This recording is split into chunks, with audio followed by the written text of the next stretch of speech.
Greetings, my affectionate children of class 8. I'm there before you. In this video, we are going to learn about the poem The Microbe with question answers and with full back exercise. So, what do you mean by the microbe? With the name of poem, it should be clear to you. What do you mean by the microbe? Microbes are there an extremely small living thing that you can see only with the help of a special piece of equipment that is known as a microscope. Means to say, with the help of microscope you can see these types of microbe. Okay, so microbes जो है वो उनको जीवाणु कीटाणु ये जो होते हैं, देखो जैसे यहाँ पर एक जो साइंटिस्ट है वो क्या कर रहे हैं, यहाँ पर ये जो साइंटिस्ट बॉय है ये क्या कर रहा है, देखो इस माइक्रोस्कोप की हेल्प से क्या करने की कोशिश कर रहा है, इन जो ये माइक्रोब्स हैं या ये जो ऑर्गेनिज्म है इनको इनसे देखने की कोशिश कर रहा है, इनको थोड़ा सा बड़ा करके देखने की कोशिश कर रहा है, because we can't see these organism and these microbe without microscope. Okay, so that's why the name of poem is The Microbe. Now come to the poem there, right? So the very first I will tell you the word meanings there. The first meaning is sanguine. The first word meaning is sanguine. Sanguine means hopeful, optimistic or hopeful.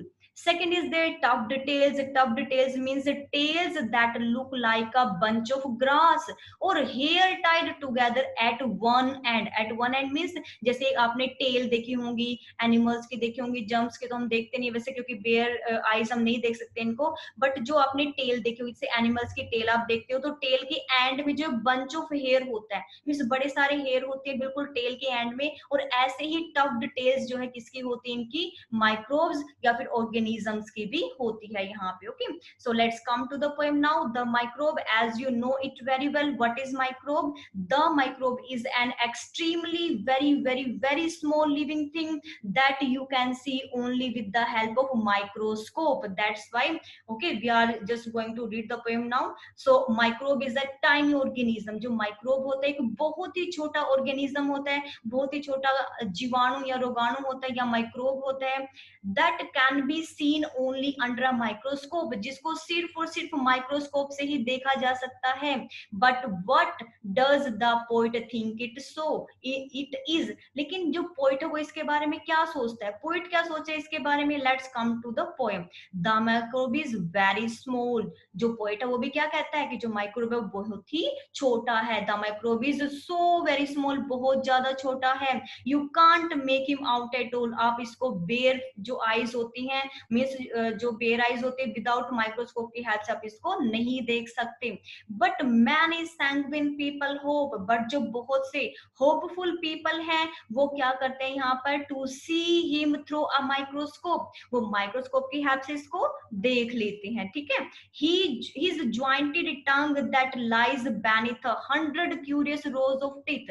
his jointed tongue. अब इनकी जो टंग होती है वो joint होती है, जुड़ी हुई होती है. that lies beneath, जो कहाँ पे होती है? beneath means अंडर या फिर नीचे.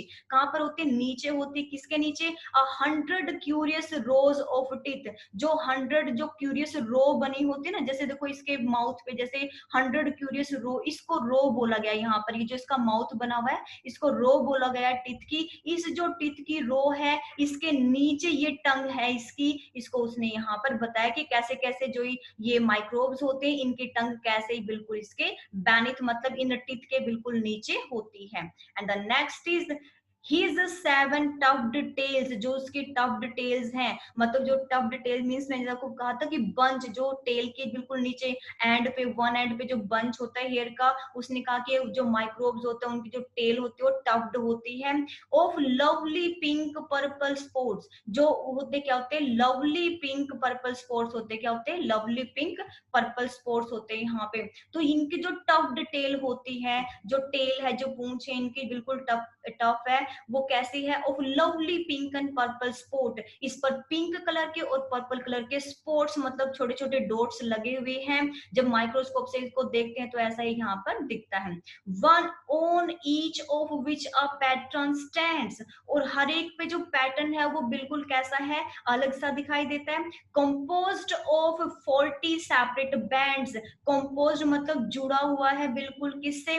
40 सेपरेट बैंड्स. ऐसा लगता है कि एक जो जंप ड्रम है वो 40 डिफरेंट काइंड के सेपरेट काइंड के जो बैंड होता है, जैसे म्यूजिकल इंस्ट्रूमेंट होता है ना, ऐसे ऐसे बैंड बैंड कैसे बैंड, जैसे ये देखो कैसे बैंड हुआ पड़ा है, बैंड है इसके अंदर, मतलब ये जो है मतलब स्ट्रेट नहीं है, ये थोड़ी सी टेढ़े मेढ़े है, जिगजैग से है, इनकी जो क्या है यहाँ पर टेल है, जो टब्ड टेल है वो कंपोज्ड है 40 सेपरेट बैंड्स के साथ, ठीक है। जो 40 मतलब ऐसा लगता है जैसे 40 जो सेपरेट बैंड होते हैं ना, अलग अलग टाइप के बैंड, उनसे वो जो है उसकी टेल जुड़ी हुई है।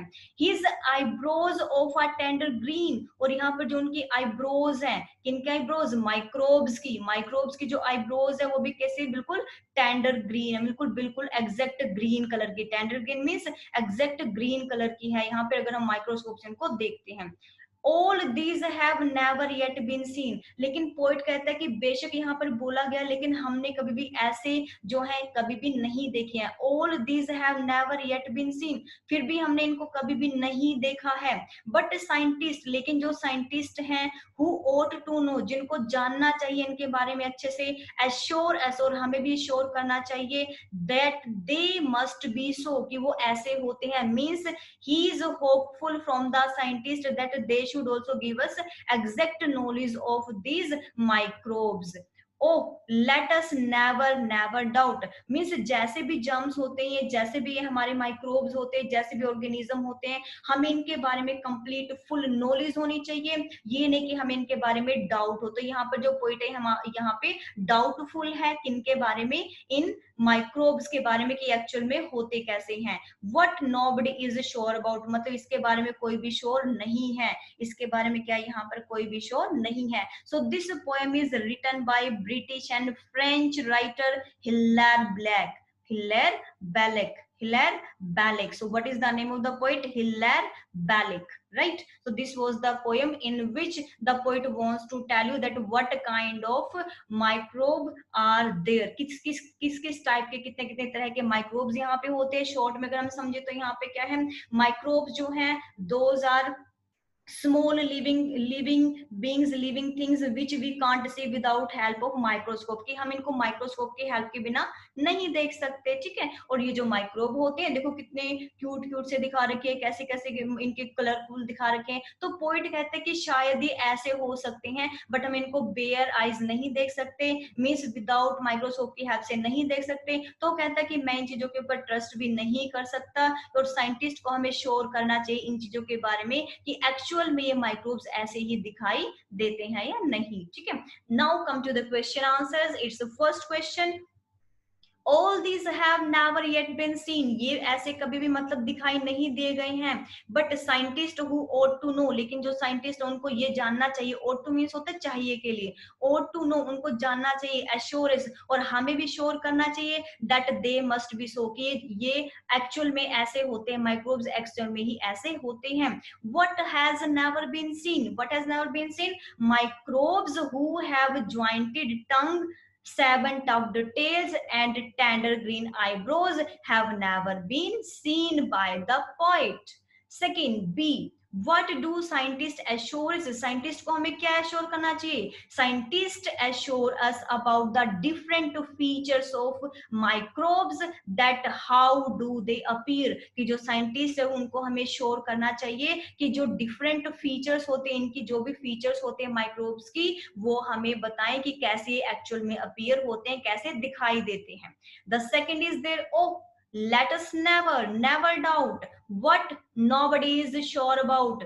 What do you mean by nobody sure of there, that microbes exist, किसके बारे में श्योर नहीं है यहाँ पर, माइक्रोब एग्जिस्ट। देखो माइक्रोब एग्जिस्ट होते हैं तभी जो है पोइट ने यहाँ पर ये पोएम लिखी है यहाँ पे। सो ये तो इसका आंसर होगा नहीं कि दैट माइक्रोब एग्जिस्ट, क्योंकि माइक्रोब की जो एग्जिस्टेंस है उसके ऊपर उसको कोई डाउट नहीं है। उसको डाउट है किसके बारे में, जो उसने डिस्क्राइब किया है पोएम के अंदर, that they look as describe in the poem, कि जैसे उसने पोएम में डिस्क्राइब किया, और कैसे डिस्क्राइब किया है, join pointed tongue, 7 tubbed tails, and tender green eyebrows. Like this, he described in the poem. So he is suspicious, he is doubtful about the appearance of microbes as described in the poem. And the B question, what should we never doubt? हमें किस चीज का doubt नहीं होना चाहिए, किस चीज का?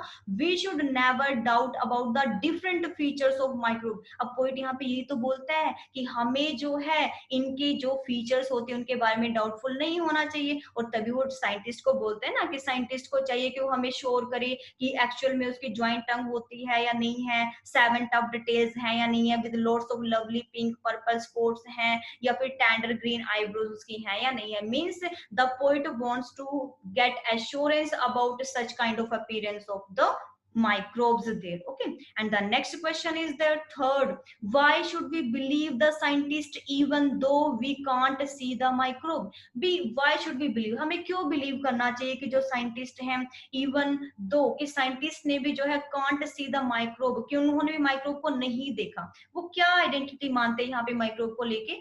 Most of us confuse microbes, हम बहुत सारे जो है कंफ्यूज रहते हैं माइक्रोब्स के बारे में विद जर्म्स, की ये जर्म्स हैं क्या हैं, बट इट्स ट्रू, लेकिन ये ट्रू है that without microbes we wouldn't exist. और ये भी रियलिटी है कि माइक्रोब्स के बिना हमारी लाइफ जो है या फिर हम एग्जिस्ट नहीं करते इस अर्थ के ऊपर। क्यों? This invisible creature is so crucial for our survival, क्योंकि ये जो इनविजिबल क्रिएचर है जो कि हमें दिखाई नहीं देती, वो हमारे सर्वाइवल के लिए बहुत ज्यादा जरूरी होती है। ठीक है, वो क्यों जरूरी होती है? क्योंकि ये जो है बहुत बार हमें प्रोटेक्ट करती है डिसीजेस से भी, हमें डिसीजेस से भी प्रोटेक्ट हमें यही जो ये माइक्रोब्स होते हैं वो करते हैं।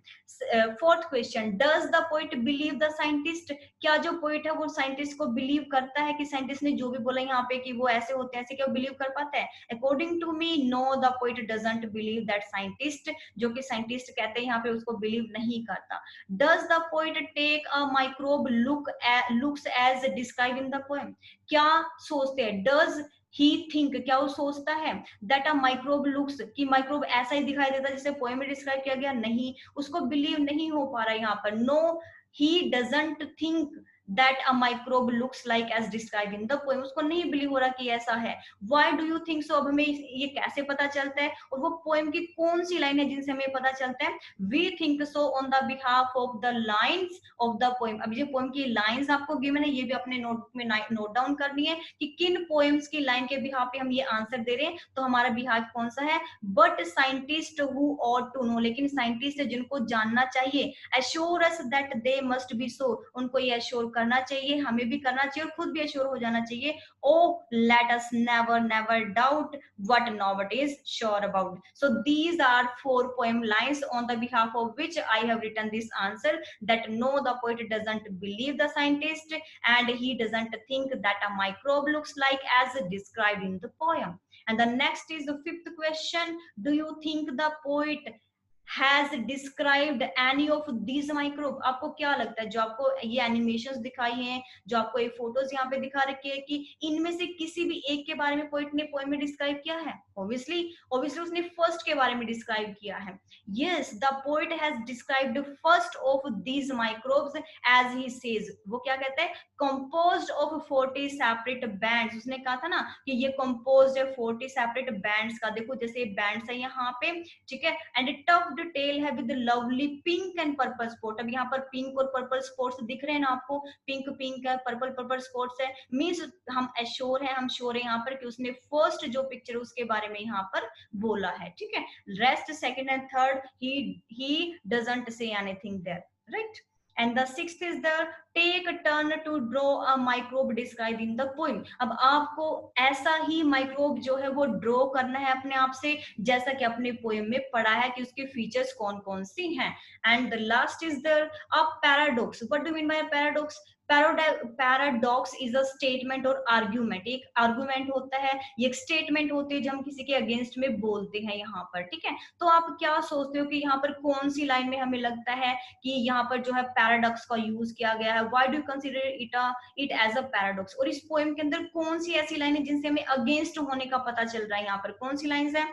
B answer is there. His eyebrows of a tender green. All these have never yet been seen. कि ये सारी चीजें फिर भी हमने नहीं देखी हैं. तो क्या है यहाँ पर, ये अगेंस्ट है यहाँ पर ये लाइन कि यस हमने ये चीजें नहीं देखी हैं. बेशक जो पॉइंट है उसने सारी चीजें यहाँ पर डिस्क्राइब की, बट वो यहाँ पर इस लाइन के बिहाफ पे बोलते हैं. कौन सी line? All these have never yet been seen, कि फिर भी हमने इन सारी चीजों को यहाँ पर नहीं देखा है. So it's answer is there in 3 lines. His eyebrows of a tender green. All these have never yet been seen, but scientists who ought to know.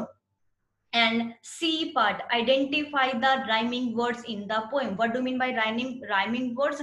Rhyming words means which are having the same sound at the end, same sound at the end of the line, like small hole, hope, microscope, beneath, teeth, lots, sports, stands, bands, green, seen, doubt, about. Means in हर एक words, each word के end में same sound आती है. तो ये जो same sound के वर्ड्स होते हैं इन्हीं को बोलते हैं rhyming words. Okay, and these were your question answers and full poem. As I taught